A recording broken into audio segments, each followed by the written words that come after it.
Yo guys, how's it going? My name's Ted Willis. If you've been along for the journey for the last little while, you know that this year I quit my job to travel. So I wanted to tell you how you can do the very same thing in 6 simple steps.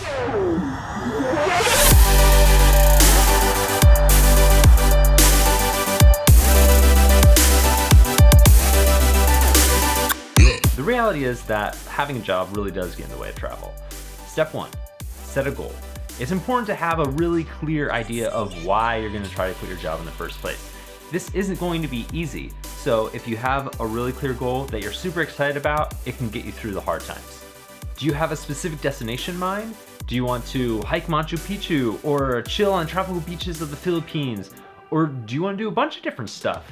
Quit and start a travel YouTube series. Now that you have a goal, step 2 is estimate the cost of your trip. You can do a little bit of research. What region of the world are you trying to go to? See how other people did it before you. Chances are you are not the first person to go and travel to this destination or groups of destinations. I wanted to do a round the world trip, and so with a little bit of research, I found that many people did it for less than $20,000, some even $15,000, traveling around the whole world for an entire year. All right, so that was my goal. And yeah, $20,000 is a lot of money. It sounds like a lot of money, but when you think about it, okay, traveling for a whole year, well, how much does it cost to live at home for a year? Do I spend more than $20,000 just in my own city? Yeah, I did. Step 3, eliminate your expenses. It's much easier for most people to find ways to stop spending money instead of just instantly start making more money. I mean, all power to you if you want to roll in Monday morning and tell your boss that you need a raise because you need to save up $20,000 because you're going to quit your job and go travel the world. Maybe they'll give it to you. Then that's awesome and you can skip this step. But for the rest of us, it's way easier to save money by cutting out those expenses. Can you get rid of that car payment? Sell the car, get a cheaper car. Buy as cheap of a car as you can. Can you ride your bike to all the places you need to go? Go no car? What would it look like to move into a smaller house or a cheaper apartment? How much can you cut down on your monthly food expenses by not eating out anymore? Stop drinking coffee, stop drinking alcohol. If you get really, really extreme with it, how much money can you cut out of what you spend? Maybe put off purchasing that new iPhone 10? Just an experiment.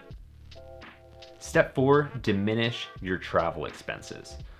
In America, we have this idea that travel has to be super expensive, and that is a myth. It does not need to be expensive. Sure, being a tourist is expensive, but we're not talking about quitting our job to be tourists. We're talking about quitting our job to travel, and traveling does not need to be expensive. There are lots of ways to travel for low cost. Couch surfing, woofing, work away, use credit cards to earn bonus miles on airlines. The most expensive part about travel is airlines and accommodation. So with credit card airline miles and work away, boom, travel got cheaper than staying in America. Step 5, now start saving that money or find a way to transition to a remote job.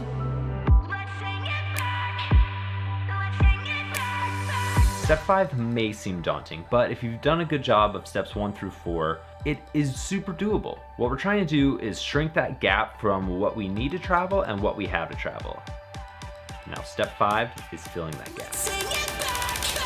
Do you have a job where you make enough you can aggressively save to travel for an extended period of time? Or perhaps you have a skill set or a job that you can transition to be completely remote. That way you don't even have to quit your job and you can just travel, work a little bit, travel, work a little bit, maybe transition your job from full-time to part-time remote. That way, work 3 days a week in whatever destination you're at and travel the other 4 days a week. If you guys haven't checked out Tim Ferriss, you absolutely need to. He wrote a book a while ago called The 4-Hour Workweek, which talks a lot about how to transition from full-time in an office to part-time working remote. Really brilliant stuff. He also has a podcast that you should totally check out. Finally, step 6, the moment we've all been waiting for, you quit. You get to sit down your boss and break the news. Oh, it feels so good. Woohoo!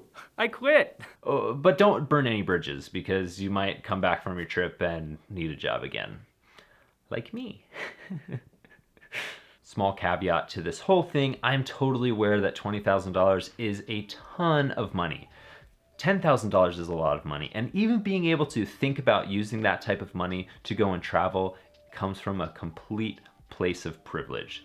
There are lots of people with life circumstances in the world that would never allow them to use these funds, to save these funds, and then go spend it on something like travel. I just really want to inspire us to think outside of our consumeristic culture. We don't need more stuff, newer stuff, more expensive stuff, and we don't need to go and travel with luxury. So if you limit those expenses, all of a sudden you have a lot more freedom and you can quit your job.